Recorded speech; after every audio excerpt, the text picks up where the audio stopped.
já dou ok para você, tá? Ah, tá bom.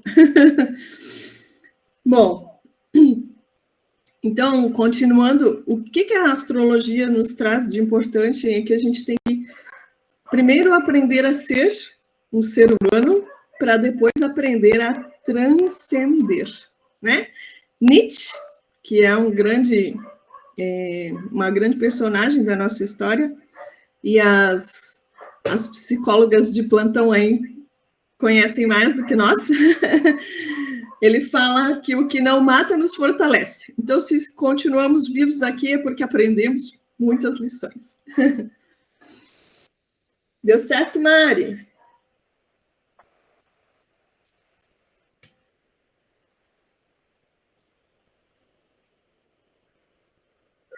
Show. Beleza. Não. Beleza. Vai Beleza, pode deixando que eu tô tentando gravar por aqui. Qualquer coisa, temos 2 gravações, tá tudo certo. Tá ótimo. Então tá. Bom, ao vivo é isso daí, né? E as organizações Tabajara continuam numa boa. Bom, então o tema de hoje, como eu havia dado algumas pistas para vocês, os astros como guias. Todo mundo está conseguindo ver os slides? Show!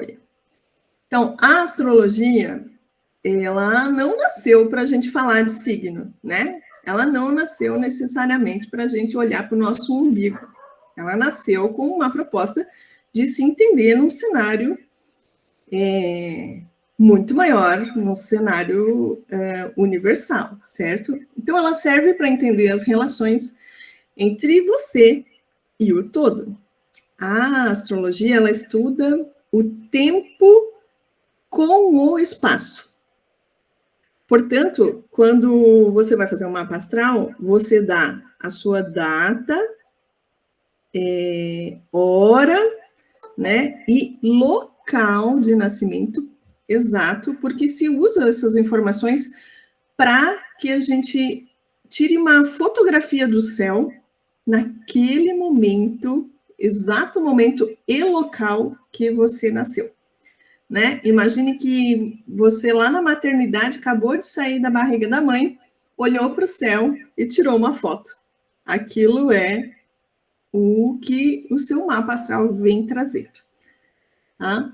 Então, a astrologia, ele é tido como uma ciência mesmo, que calcula, né, matematicamente as posições dos astros e, portanto, ele nos traz uma noção matemática do nosso karma. Vocês já ouviram falar essa palavra, karma? Né? Karma é aquilo... Karma não quer dizer ruim, tá? O sentido de karma e dharma não quer dizer assim, bom e ruim, benefício e prejuízo. Não tem essa dualidade. Na verdade, o karma é aquilo que precisa de uma ação. Então, aquilo que está precisando ser... que está precisando da sua energia para mover, tá? Bom, essa seria uma fotografia do céu, né? Então, no céu, ocorre um filme sobre as nossas cabeças e nunca o cosmos está igual. Você é único, porque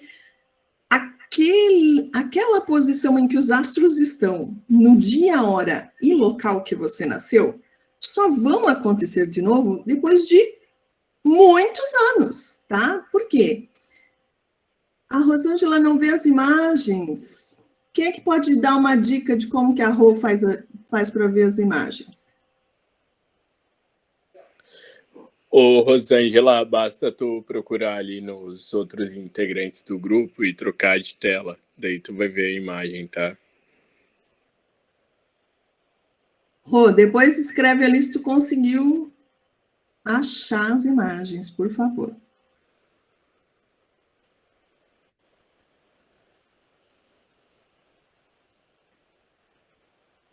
Tem várias casinhas das pessoas, né?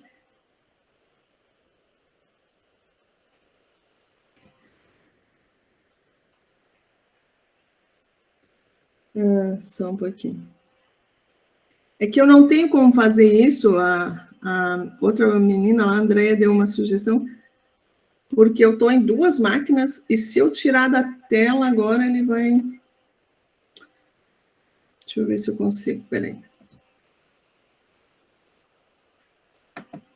Minutito.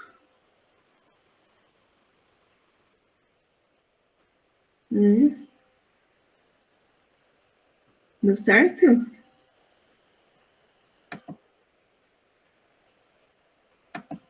Conseguem ver?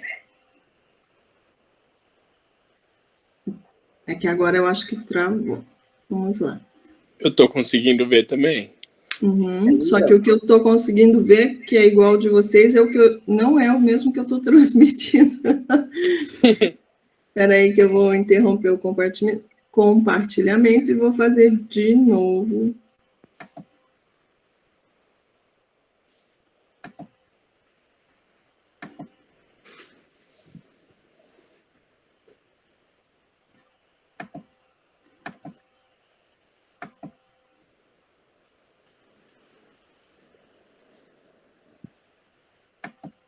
Ok. Agora eu fixei. Eu espero que agora dê certo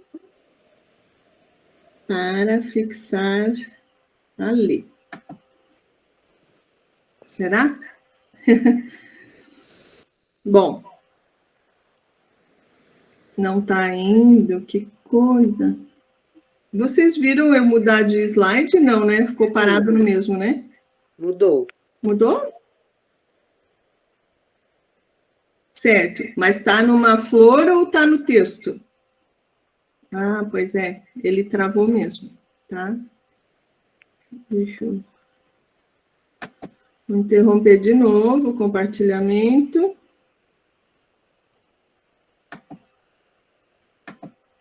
Vou compartilhar de outro jeito. Não, assim não.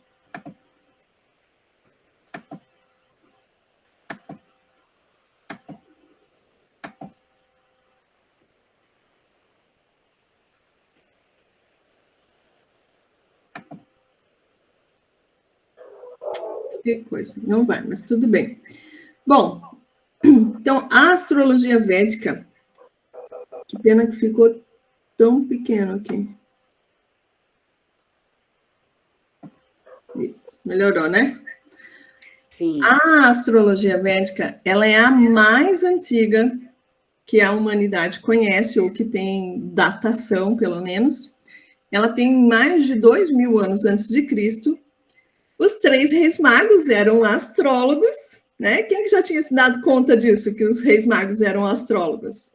Vocês lembram que eles seguiram a estrela de Belém? Eles entendiam que havia algo acontecendo de diferente no céu. Por quê? Porque eles conheciam o céu, eles entendiam muito do negócio e seguiram a estrela de Belém para encontrar a manjedoura de Jesus. Kepler, que viveu por meados de 1500 até 1630, ele era um grande matemático. Ele só foi se tornar matemático porque ele queria ser padre, mas não foi aceito. Então, que bom, né? O universo escreve certo por linhas tortas, já ouviram falar? E aí, Kepler, ele estudava a sinfonia dos planetas. Então, ele foi pai da astrologia moderna. Provavelmente ele teve acesso, né, aos conhecimentos da astrologia védica, da astrologia chinesa, que veio depois também, enfim, e trouxe, numa linguagem mais moderna, a astrologia naquele tempo. Já nos anos de 1850, mais ou menos, a igreja simplesmente tirou a astrologia das pessoas. Passou a ser uma coisa não muito aceita de se fazer e nem de se consultar. Afinal, entender o cosmos é poder, né? Autoconhecimento sempre foi poder. Então, voltando à astrologia, todos nós temos os 12 signos, porque quando a gente tira aquela foto do céu que nós acabamos de nascer, né? Todos os astros estão lá, os astros não somem porque a gente nasceu naquela hora, né? Então, todos nós temos os 12 signos, cada um influenciando alguma área da tua vida, tá? No mapa védico, a gente tem uma conformação um pouquinho diferente. Quando a gente se aprofunda no mapa védico, são 27 signos. Por quê? Porque eles usam outros grupos de constelações que formam os nakshatras, que dão uma influência secundária, muitas vezes, tá? Nem sempre. Então, olha que bonito que fica a flor, né? Sempre os védicos usam muito a simbologia da flor de lótus, né? E, então, ali no centro, os 12 zodíacos que nós conhecemos e por fora os 27 nakshatras. Trouxe isso apenas a nível de conhecimento, não vou me aprofundar tanto, tá? Essa é outra figura a nível de conhecimento para mostrar para vocês como a astrologia védica, ela trabalha muitos aspectos quando uma pessoa vai em busca desse conhecimento. Por exemplo, que cada signo do zodíaco tem uma dominância sobre partes do nosso corpo. Então, ali tem um mapa sobre a dominância do zodíaco em áreas estratégicas do nosso corpo. A astrologia védica, ela não passa só o mapa para a pessoa e o diagnóstico do que o céu dela estava dizendo. O astrólogo védico, ele tem como premissa tratar a pessoa. Porque, assim, você acabou de descobrir que o seu mapa está ferrado numa área. O que fazer com isso, né? Então, o astrólogo védico, ele traz uma série de ferramentas que vão te ajudar a neutralizar algumas áreas do mapa. E aí, por exemplo, a gente utiliza pedras, né? Pedras como safira, gemas verdes, gemas laranja, o citrino, enfim, todas as cores, tá? Conforme o tipo de questão que a pessoa precisa tratar. Por quê? Porque os Vedas, né, de onde surgiu o mapa védico, eles entendem que as pedras, as gemas na nossa mãe terra são o resquício da energia de estrelas e que, portanto, elas têm essa energia para tratar. A gente já sabe hoje, quanticamente, que sim, as pedras têm cada uma sua vibração e cada uma tem uma medicina específica, né? Mas há 2000 anos atrás, eles falavam assim que as pedras eram sementes estelares e que serviam para o nosso tratamento. Outra coisa que a gente usa para o tratamento são chás e óleos essenciais. Por quê? Porque as plantas, elas coletam toda a energia do cosmos e transformam na sua existência, né? Ou seja, para nós, modernos, nós chamamos isso de fotossíntese.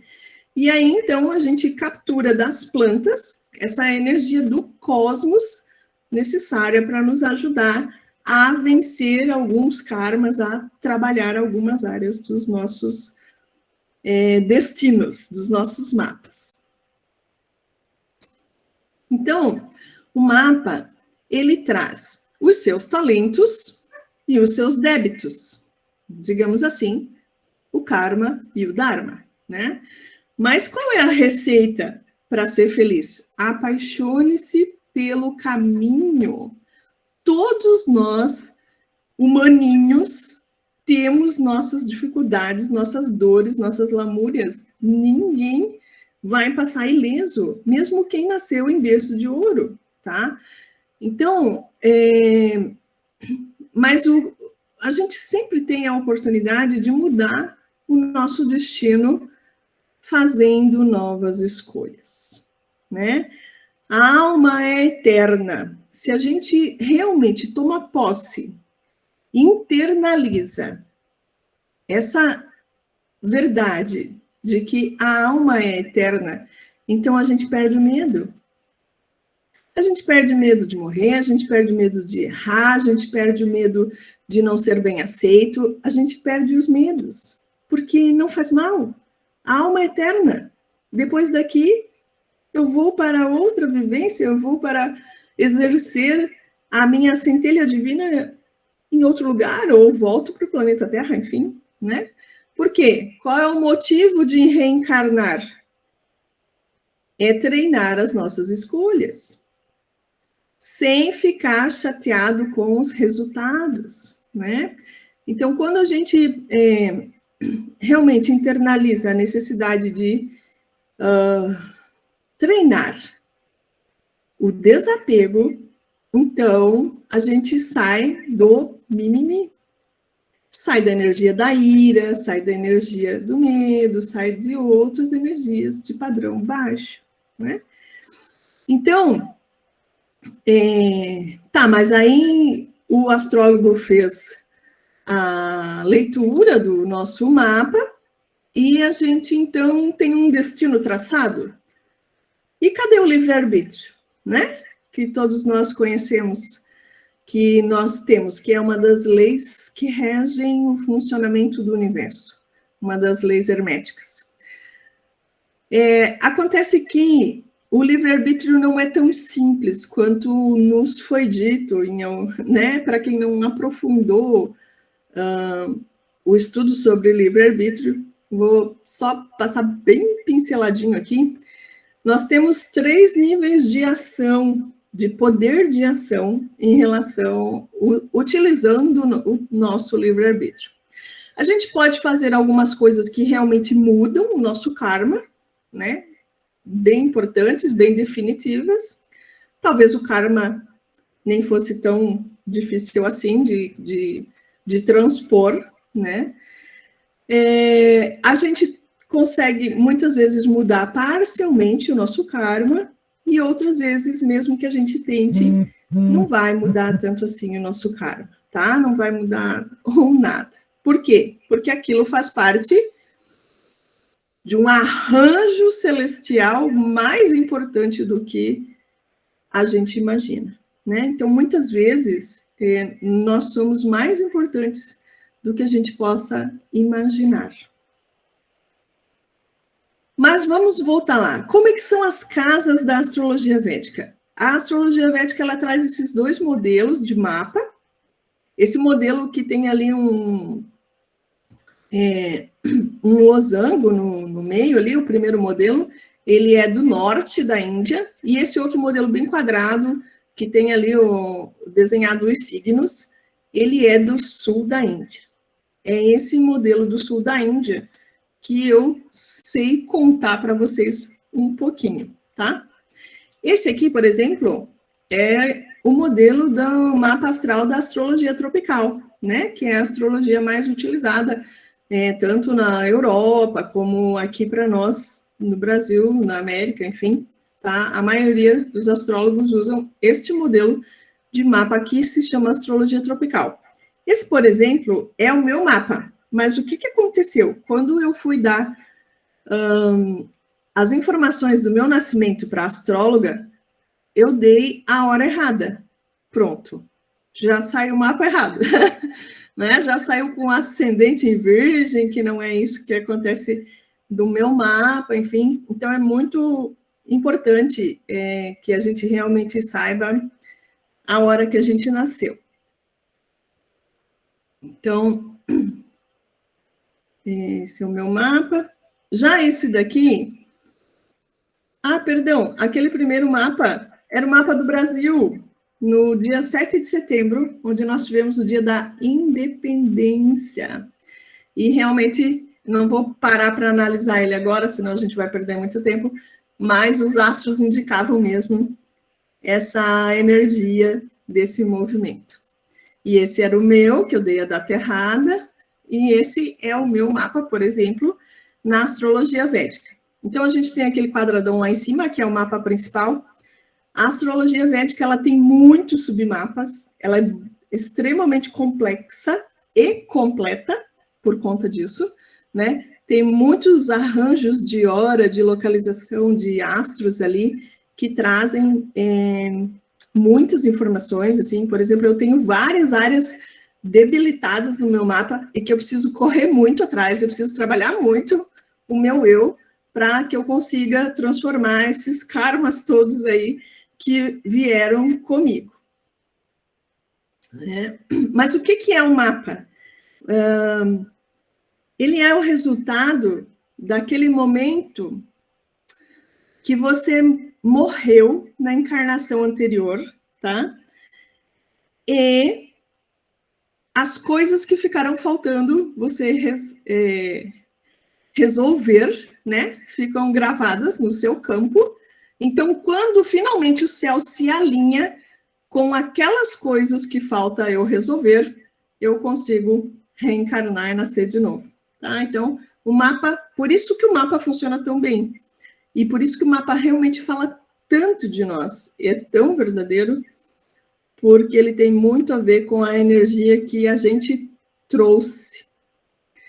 Então, esse aqui é um modelinho da astrologia védica do sul da Índia.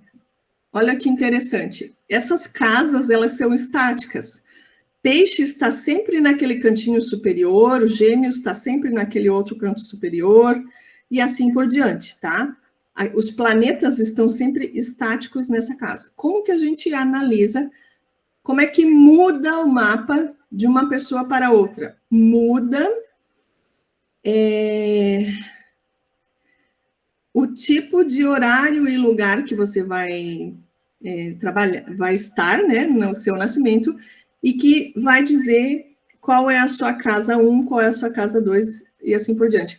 Então, assim, a contagem de 1 a 12 muda de lugar para cada um. Mas essa parte que está exposta ali para vocês é a parte estática, é como se fosse um formulário padrão para ser preenchido pelo astrólogo. Então, por exemplo, para mim, a casa 1 é ali embaixo, Escorpião. Por quê? Porque Escorpião é o meu ascendente. Então, isso também é diferente da astrologia tropical, que leva muito mais em consideração o signo solar, né? A astrologia védica, ela leva muito em consideração o ascendente e o signo lunar. Porque a lua, ela é sombra, e sombra é algo que a gente sempre precisa olhar, tá? Lá na astrologia védica, são 7 planetas. Por quê? Porque naquela época eles não conseguiam enxergar o último. Não havia instrumento para enxergar o último. Mas, de qualquer forma, a gente sabe que o número 7 ele é um número muito cabalístico, né? Que ele tem... nós temos 7 chakras, 7 notas musicais, 7 anjos, muito 7, né? Tudo repete em 7 na nossa vida. Então, são 7 planetas. O Sol, a Lua, Marte, Mercúrio, Júpiter, Vênus, Saturno. E aí entra Rahu e Ketu. Se a gente consegue ler ali no slide, cada planeta, ele cuida de uma área da nossa vida. Então, o Sol, ele representa a energia do Pai, mas ele também representa a energia do ego, da vitalidade, do ser, da honra. A Lua, ela representa a mente. Normalmente a gente fala da Lua como representante da mente, mas ela também representa a mãe, ela representa lar, felicidade, personalidade. Marte representam os irmãos, os amigos e os inimigos, né? Mas como assim representa uma coisa boa e uma ruim? Porque o nosso mapa pode estar em desequilíbrio, então ele vai representar mais os inimigos do que os amigos, conforme o tipo de desequilíbrio do mapa. Mercúrio representa a nossa criança interior, mas ele também representa nosso intelecto, a nossa vocação, representa comércio, fala, educação, energia, ciência. Então, Mercúrio tem bastante influência na nossa vida cotidiana, tá? Júpiter representa um marido, não é o cônjuge, é o marido. Quando o casal for homossexual, sempre tem alguém que tem energia masculina e outro tem energia feminina. Então, assim, é o cônjuge masculino, tá? Então, Júpiter representa o cônjuge masculino, o guru, a riqueza. Opa, tive um pequeno probleminha ali de...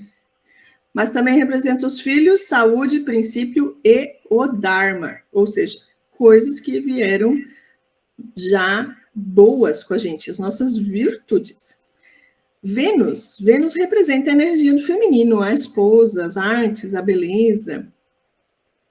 Saturno representa a disciplina, representa o tempo, a morte, a longevidade, as nossas limitações e a necessidade de aprender desapego. Enfim, chega Rahu e Ketu. O que é esse negócio de Rahu e Ketu? São os eclipses lunares e solares.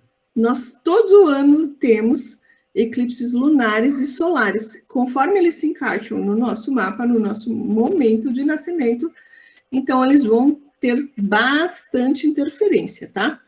Rahu normalmente ele tem muita interferência nas questões psicológicas, nas questões de doença, nas questões de distúrbios como um todo, inclusive aqueles bem difíceis de diagnosticar, tá? E em relação à obstinação. Então, obstinação é ruim? Não, né? Obstinação é bom. Você é obstinado para conseguir realizar tal feito. Se o feito for positivo, que bom, né?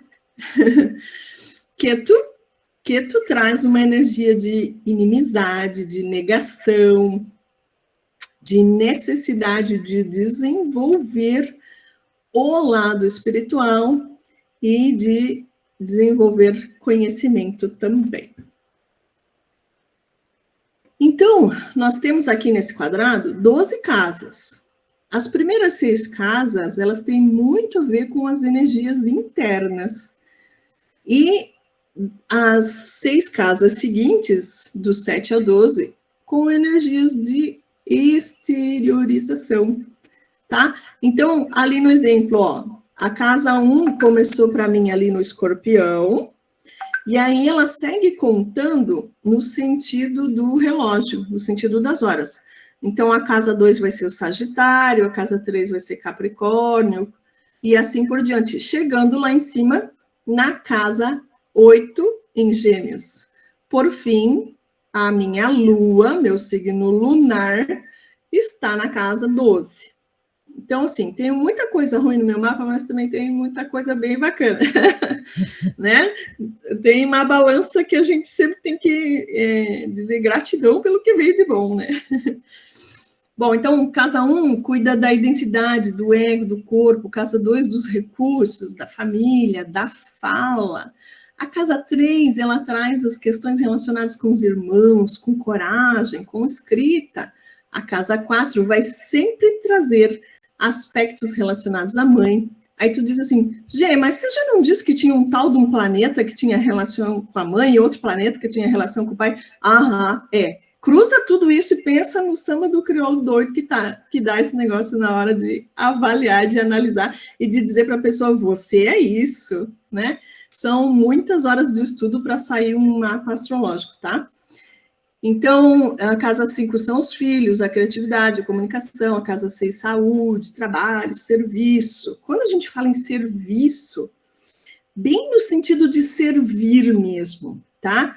O quanto eu, como ser humano, sou útil para o planeta Terra.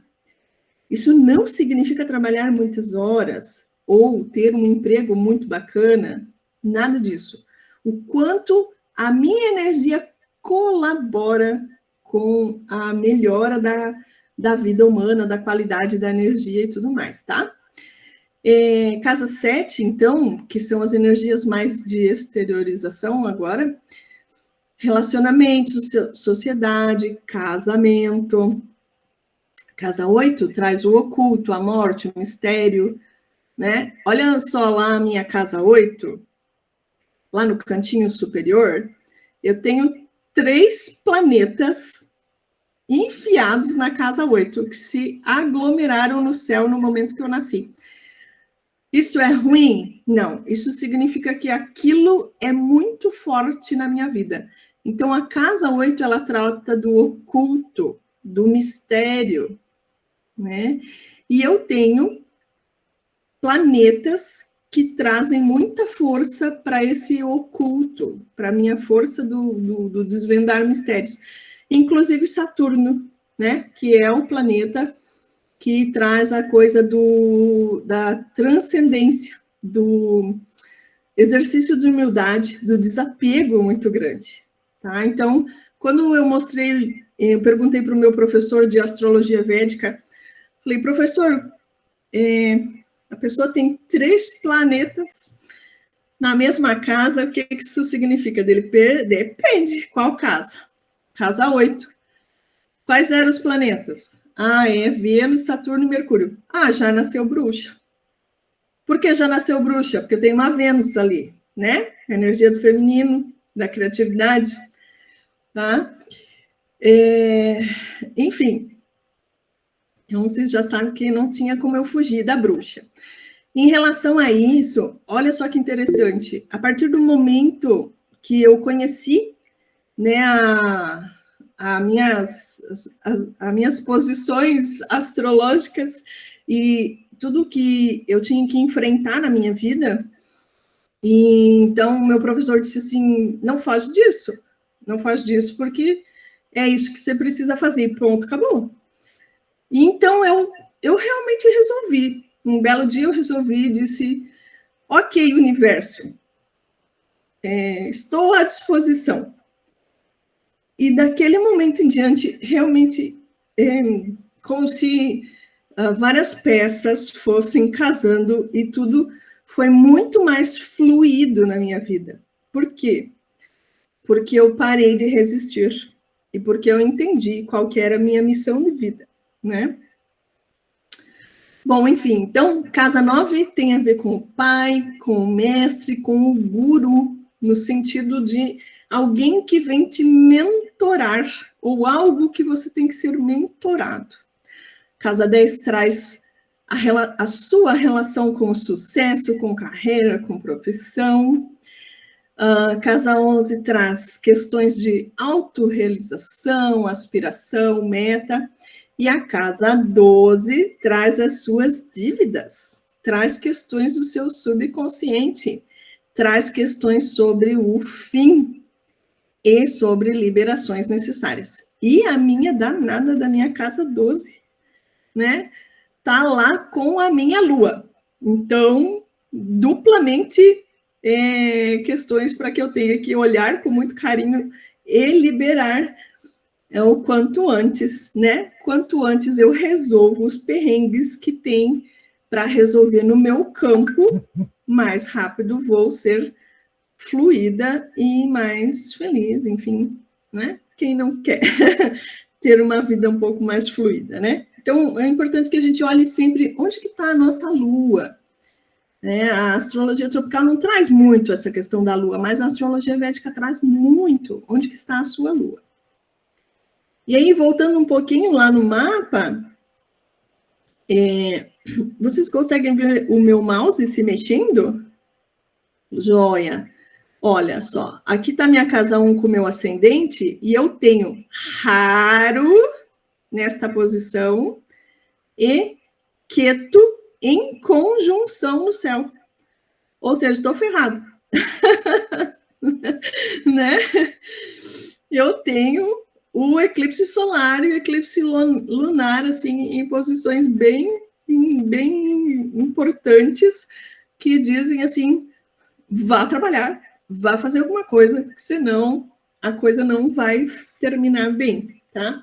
Vou trazer um pouquinho, só por curiosidade, de como partes do mapa poderiam ser interpretadas.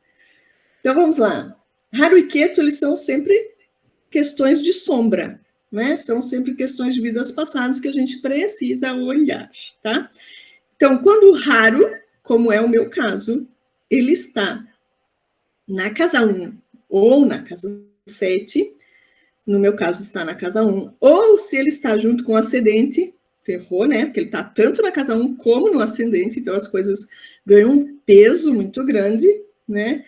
Ele traz, por exemplo, dificuldade na vida conjugal. E doenças de difícil diagnóstico e tratamento. Quem me conhece vai entender que batata, né? Fechou. Ok. Bom, Ketu, né? Ketu, quando ele está junto com a Lua, daí é pior, né? Daí ele te deixa perturbado. Não, tô brincando. Ketu, quando ele vem na casa 8, que não é o meu caso, e quando ele vem na casa 12, ele traz, por exemplo, supermediunidade, né? Então, se algum dia fizerem um mapa, mas o Ketu, quando ele está na casa 7, ele traz questões de agressão conjugal. Ferrei, né? Casa 1, a vida conjugal é ruim, casa 7, existem agressões na vida conjugal. Gente, nunca apanhei, tá? Não é nada disso. Mas existem muitas formas de a gente se sentir agredido. E muitas vezes é isso. Eu me sinto agredido. Por que eu me sinto agredido? Porque é a minha maneira de interpretar a vida. Então, quando eu mudo, eu mesmo, as coisas a gente consegue mudar e transcender. E é esse o nosso papel aqui. Transcender as nossas dificuldades, né? Então, quando eu mudo a forma de me posicionar nesse aspecto que eu já sei que é difícil, quando eu elaboro outras estratégias, paro de persistir nas mesmas estratégias de antes que eu já sei que não deram certo, então eu tenho a possibilidade de mudar o meu karma. Às vezes parcialmente, às vezes totalmente. Entendem que é isso que o mapa traz? Essa oportunidade de você olhar a tua vida de uma forma a transcender mesmo, né? Não significa que o seu mapa veio desse jeito, você vai ter que ser assim ou viver assim, né? Isso não é síndrome de Gabriela. Todo mundo já sabe a musiquinha da Gabriela, né? Nascer assim, você sempre assim, Gabriela. Então, não é para a gente trazer essa coisa do mimimi para a nossa vida, muito pelo contrário. É a oportunidade de fazer as mudanças necessárias a partir do diagnóstico. Tá? Mas também, por exemplo, o Ketu, ele traz muita questão de libertação da mente, né? E ele traz a seguinte mensagem: vá ser feliz do jeito que dá. Não espere a condição perfeita para ser feliz. Faz algum sentido? Né? Bom, por exemplo, quando a gente tem um mapa Mercúrio junto com Saturno, que é bem o meu caso, lá na casa 8, lá em cima, isso significa que o meu aprendizado é muito grande em relação ao desapego, é muito forte em relação ao aprendizado de humildade, tá? Então, por exemplo, se eu tivesse Saturno no meu ascendente, daí já traria outra mensagem, já traria a mensagem de que essa pessoa vai ter menos saúde na sua vida, porque alguma coisa fez com que ela comprometesse o corpo físico em outras vidas. Então, para finalizar, né, a minha deixa aqui de mapa astral, o mapa, ele nos mostra a oportunidade de perdoar, de evoluir. Por quê? Para alinhar propósitos, tá? Então, o meu professor de astrologia védica, que é um ser humano gigante, ele tem uma fala muito romântica, muito gostosa de ouvir, e eu anotei uma dessas falas gostosas dele, onde ele colocou assim: viver menos do que você tem capacidade é falta de caridade com aqueles que precisam de você. E que aguardam os seus serviços. De novo, serviço não é aquele serviço que a gente troca por moeda, né? Que a gente vai trabalhar, enfim, isso não é serviço. Apesar de que, sim, um profissional que exerce com muito amor o que faz, também é um serviço, né? Mas como a gente torna o mundo melhor? Então, se com o seu trabalho, mesmo que pago, você torna o mundo melhor, você está a serviço. Se nas suas horas de folga, você se coloca a serviço de alguma maneira, seja dentro do lar, né? Porque a caridade começa no lar, né? Com os seus familiares, com os seus vizinhos, enfim, ou que você extrapola isso para trabalhos extra, né? Como a gente tem muito terapeuta aqui, a gente tem muito disso, né? Vocês vão entender muito bem como é que funciona. Para quem é terapeuta, não sei se vocês quiserem colocar ali no chat, quando a gente fica alguns dias sem atender, não parece que a gente está deixando de cumprir alguma coisa? Não parece que tem alguma coisa errada? Tipo, deixei de escovar o dente, é quase isso, assim, porque é muito incrível como, para quem é terapeuta, esse fazer fluir as energias, trazer conforto para as pessoas, isso é o que nos alimenta, por exemplo, tá? Eu acho que o Gabi saiu, o Gabi estava com um outro compromisso também, mas o que vai acontecer agora? Na aula que vem, o Gabriel traz essa pegada da astrologia tropical. Então, ele vai falar um pouco mais dos signos, tá? Porque eu me ative um pouco mais assim, ó, no sentido, para que serve um mapa, né? O que o mapa pode nos trazer, pode nos engrandecer, como que a gente vai usar esse mapa na sua vida? Então, assim, só vai buscar um mapa quem está realmente decidido a fazer mudanças, porque senão ele é só mais um gasto, tá? Senão não vale a pena fazer um mapa. O mapa vale a pena quando você está decidido a dar uma virada na sua vida e tomar para si as rédeas.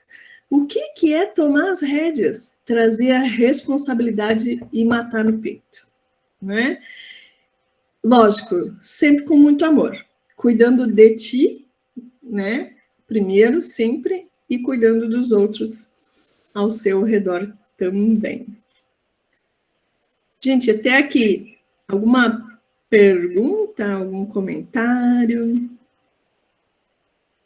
Pode ser no chat, pode ser no microfone também.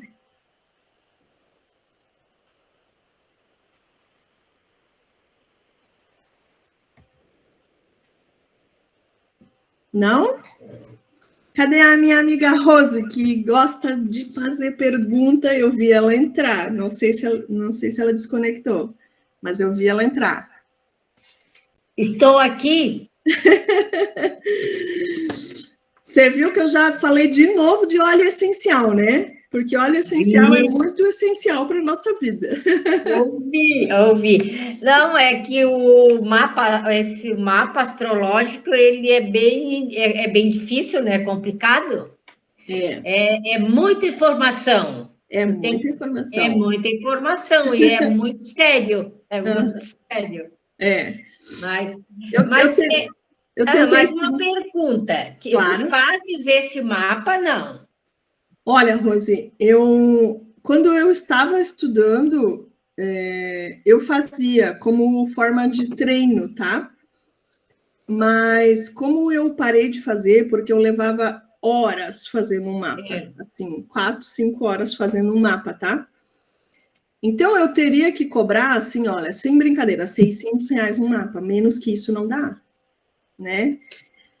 E aí, eu acabei não treinando mais. Então, hoje, até porque eu teria que estudar mais e mais, voltar aos meus cadernos, muita coisa, né?